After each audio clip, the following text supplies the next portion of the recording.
Pak Andi. Hey, Mbak Fitri Alkatiri. Selamat datang di podcast Bincang Seru kembali, Bapak. Sama-sama Mbak, ketemu lagi. Tapi posisinya kita beda.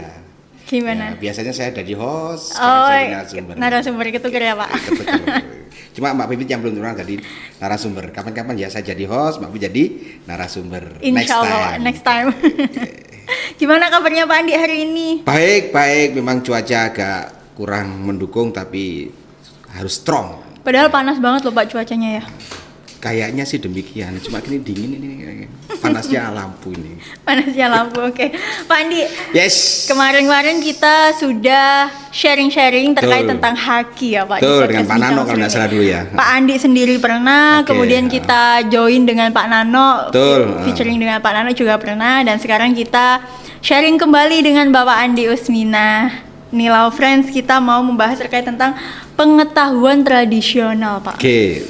Nah. Traditional knowledge gitu ya. Iya, traditional knowledge. Nah, pengetahuan tradisional, apakah pengetahuan tradisional itu pengetahuan masa lampau atau gimana Pak? Jadi pengertian pengetahuan tradisional sendiri itu apa sih Pak? Oke, kadang-kadang kita kalau misalnya mengetahui pengertiannya agak susah, tapi kalau lihat bentuknya, objeknya baru paham, kayak jamu gitu ya, kayak kemudian cara membuat batik, terus kemudian cara membuat obat-obatan. Dulu kalau Mbak Fitri kalau perutnya kembung gitu ya, mau mencret gitu, kalau anak kecil mesti diboboi sama daun-daun sembuhan atau apa. Nah itu kan tidak simsalabim, kan taunya ibunya dari mana? Dari neneknya. Neneknya tahu dari mana? Dari neneknya yang dulu dan dulu.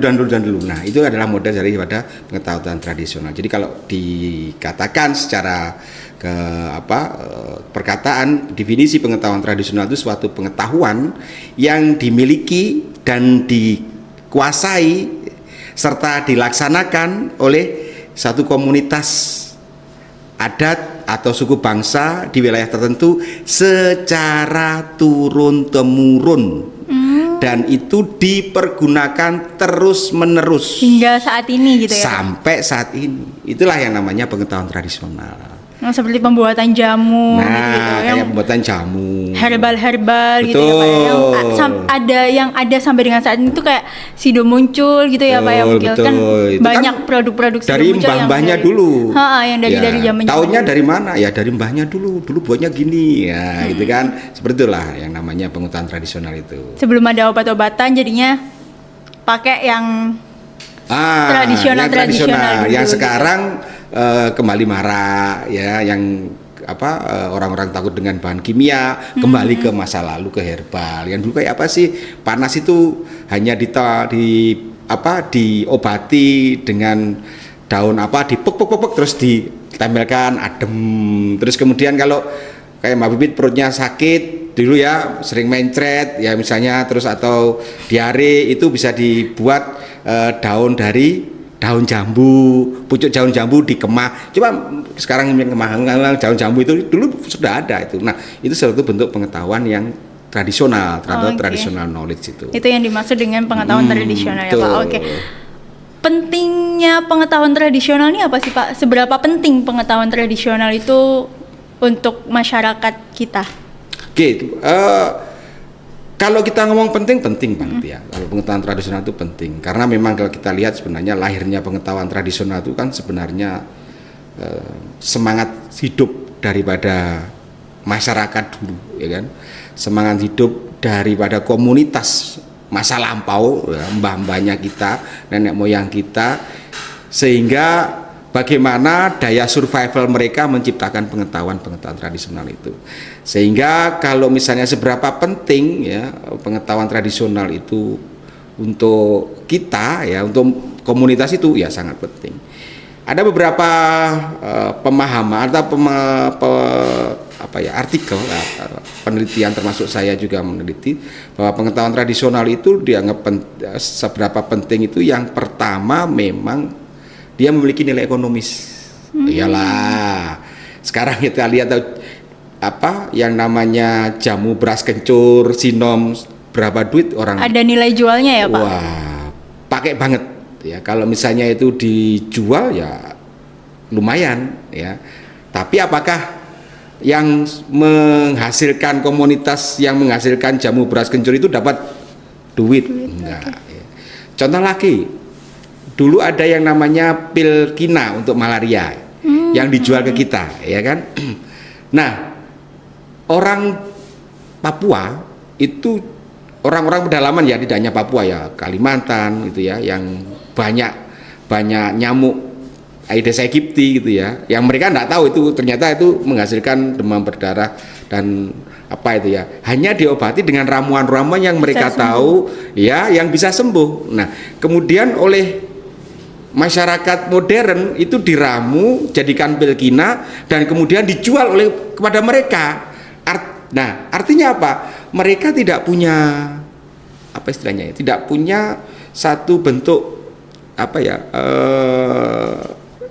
imbal balik ya, yang dihasilkan dari ramuan yang dikelola itu ya. Dia harus beli pil kina itu. Nah, padahal itu milik saya dulu, mbahnya dulu, itu milikku dulu itu ramuannya. Tapi apakah dia merasakan nikmatnya ramuan itu? Kan enggak. Itu salah satu bahwa nilai ekonomis juga merupakan salah satu aspek terkait dengan pentingnya tentang perlindungan terhadap traditional knowledge atau pengetahuan tradisional itu. Dan masih banyak lagi tuh, kayak seringkali apa-apa yang dilakukan oleh masyarakat modern itu merupakan salah satu hal yang misappropriation ya, yang terkadang itu bisa merugikan daripada komunitas masyarakat adat itu sendiri atau yang pemilik pengetahuan tradisional. Itu yang pertama. Yang kedua, sebenarnya seberapa penting sih pengetahuan tradisional itu untuk dilindungi?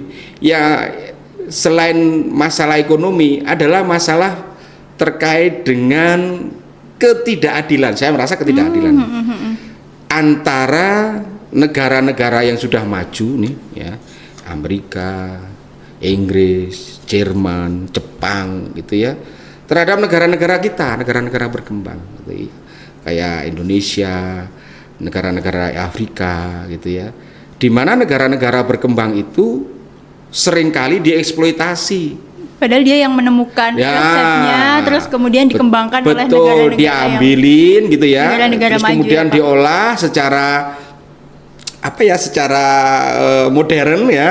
Oh, ini misalnya daun jambu untuk obat sakit perut itu punya kimia apa ini? Ya. Oh, punya kimia A, B, C. Kira-kira diganti nggak dengan kimia A, B, C itu, senyawanya itu. Nah, dijadikan satu, oh ini bisa deh untuk jadi obat sakit perut, dijual ke kita. Nah, sehingga mereka juga tidak membayar sebuah ganti rugi atau royalti kepada masyarakat yang punya pengetahuan tentang obat jambu sebagai obat sakit perut itu. Daun jambu sebagai obat sakit perut itu. Itu artinya ketidakadilan kepada salah satu komunitas yang memiliki tentang pengetahuan tradisional itu tadi. Itu yang menurut saya menjadi salah satu hal yang perlu dipertimbangkan oleh kita.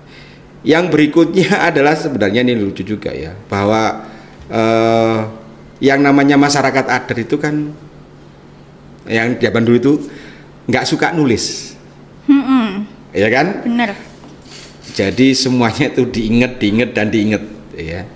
Dia nggak suka menulis, semuanya diingat semuanya. Nah, orang-orang sekarang, rezim hukumnya sekarang, terutama Haki, harus ditulis ya. Harus ditulis untuk mendapatkan perlindungan. Pengakuan. Nah, lah kalau nggak ditulis berarti kan nggak dapat perlindungan, ya kan? Nah, ini yang menjadi salah satu hal bahwa yang namanya pengetahuan tradisional itu sesuatu yang ya arti pentingnya seperti itu. Aspek hukumnya harus jelas, kemudian legal aspek ekonominya harus dapat, terus kemudian terkait dengan keadilan daripada masyarakat tradisional juga harus dapat dari negara-negara maju tersebut. Kira-kira demikian, Mbak Pipit. Oke, berarti semuanya itu ada hubungannya dengan Haki ya Pak ya? Betul. Nanti kita lanjutkan lagi Pak, kita break ya. sebentar. Silakan diminum dulu Pak kopinya, monggo. Siap, kopinya saya sendiri ini ya.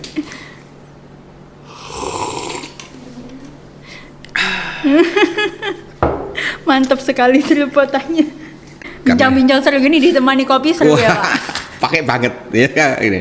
Harusnya memang begitu ya. Jadi kalau kayak kita ngobrol di warung kopi itu ya, satu cengkir kopi itu bisa 2 jam, 3 jam, 4 jam gitu ya. Ini bincang terus selesai, kopinya habis ya Pak? Kopinya habis. Belum tentu juga ini. Bisa kopi satu seruputan bisa 2 menit, 3 menit. Sekarang ini ya, bisa 1 jam. Nah, Oke Mbak. Oke, Kok malah jadi saya ya. Oke Pak, kita lanjut Yes, lagi ya. ya, Tadi silakan, Pak Andi bilang bahwa pengetahuan tradisional itu Betul. memiliki nilai ekonomis. Berarti kan ada Absolutely. kaitannya dengan haki ya Pak. Tadi Betul, sempat betul. dibahas dikit sama Pak Andi. Ah. Ada kaitannya dengan haki. Berarti setiap pengetahuan tradisional atau semua pengetahuan tradisional itu memang berkaitan dengan haki, terkait hak ekonomisnya Betul, ya Pak. Berarti dia juga dilindungi ya Pak. Mungkin hak ciptanya kah Oke. atau bagaimana? Jadi begini Mbak, konsep sebenarnya haki dengan pengetahuan tradisional di awal ini kadang berbenturan, ya. Haki yang awal-awal sebelum pengetahuan tradisional ini dimajukan sebagai bentuk haki itu merupakan sifat-sifatnya yang individualistik. Kita kalau lihat ya nih, mulai hak cipta nih, merek, paten, rahasia dagang, semuanya merupakan individual. Hanya satu orang atau satu pihak aja yang menguasai. Sehingga saat orang mau menggunakan nih, saya mau menggunakan patennya X misalnya, yang dilakukan apa? Bayar royalti, ya kan? Berarti kan ini merupakan salah satu bentuk individualistik. Nah, ini berbenturan banget, ya, kayak bumi dan langit dengan pengetahuan tradisional. Kalau pengetahuan tradisional itu sifatnya komunal, artinya nenek moyang kita, mbah-mbah kita, kalau punya, menguasai, memiliki yang namanya pengetahuan tradisional, ya, rahasia, resep-resep apapun, pasti dia akan men-sharekan kepada masyarakat komunitasnya. Selama itu berhasil ya Pak? Selama itu berhasil pasti. Aduh, ini putuku kok sakit perut gimana ya? Itu tolong ambil daun ini terus dikemah gitu, artinya itu selesai. Nah, dia sering kali melakukan itu. Kemana. Caranya membuat ini gimana ya? Oh, pakai ini. Padahal dia dapatnya ilmu dari mbahnya dulu juga. Artinya itu sering di-share terus menerus. Itu kan komunal. Beda dengan haki yang baru, yang saya sebutkan tadi bersifat individualistik. Tetapi seperti kembali ke pertanyaan Mbak Pipin, apakah itu juga merupakan haki, Pak? Nah, untuk menjelaskan itu kita lihat dulu tentang definisi haki tersebut. Secara garis besar, ya, haki itu merupakan hasil kegiatan yang kreatif dengan menggunakan kemampuan pikir manusia yang diekspresikan tentunya kepada kegiatan-kegiatan manusia, ya. Di bidang apa? Bisa teknologi, bisa seni, bisa sastra, atau ilmu pengetahuan lain. Nah, ini semua pastinya akan bermanfaat bagi manusia atau masyarakat. Temuan-temuan itu bermanfaat. Betul, ya, haki-haki tersebut pasti akan bermanfaat bagi masyarakat. Kalau tidak bermanfaat, ngapain kalau dikasihkan perlindungan haki? Nah, dengan konsep haki yang demikian itu, apakah sesuai dengan pengetahuan tradisional? Kan begitu, untuk mengklopkan itu. Di awal saya katakan bahwasanya pengetahuan tradisional itu merupakan salah satu pengetahuan yang dimiliki oleh masyarakat atau komunitas di suatu wilayah atau komunitas adat wilayah tertentu yang dilakukan secara terus-menerus sampai saat ini, ya. Nah, dalam lahirnya pengetahuan tradisional itu seperti yang saya katakan di awal juga, itu dimungkinkan dengan adanya semangat hidup, bertahan hidup, survival dari alam, ya kan? Oh, kalau misalnya dulu nggak ada obatan nih ya, apa yang harus digunakan di alam nih? Ini berarti survival. Kalau misalnya ada yang sakit, apa yang harus dilakukan? Menggunakan apa yang ada di depan alam. mata gitu, Nah, ya Pak, ya? jadi harus berdamai dengan alam, menggunakan apa-apa ada di alam. Nah, gitu. itu kan juga mengeluarkan kemampuan otak pikir daripada masyarakat ada di zaman dulu kan. Oh, pakai ini. Jadi ada trial and error teknologi tersebut. Nah, kemudian berarti itu salah satu dari unsur haki tersebut sudah terpenuhi, yaitu menggunakan olah pikir dari manusia. Yang kedua, apa-apa yang diciptakan oleh masyarakat adat tentang pengetahuan tradisional itu pasti bermanfaat dong, ya kan? bagi manusia, ya jelas menemukan obat itu pasti bermanfaat bagi manusia, ya kan? Menemukan teknik untuk membajak sawah itu juga menggunakan bermanfaat bagi manusia. Teknik untuk membuat garam, tahu kan Mbak? Rumahnya kan dekat tambak garam kan? Nah, garam itu membuatnya itu adalah dari nenek moyangnya dulu, dari air payau ya dicampur dengan air laut terus kemudian dikeringkan. Masa zaman sekarang? Enggak lah, zaman nenek moyang kita sudah mengenal garam itu caranya buat gitu. Nah itu dilakukan terus. Apakah tidak bermanfaat? Bermanfaat untuk memasak. Nah itu juga merupakan hasil dari kreativitas yang diambil dari kemampuan otak atau pikir manusia. Sehingga kalau saya katakan beberapa unsur daripada pengetahuan dasar itu, pengetahuan tradisional itu bisa masuk kepada haki. Sehingga dari hal tersebut bisa dikatakan pengetahuan tradisional itu sebenarnya haki loh. Nah, sekarang baru diberikan satu pengakuan tentang kekayaan intelektual komunal.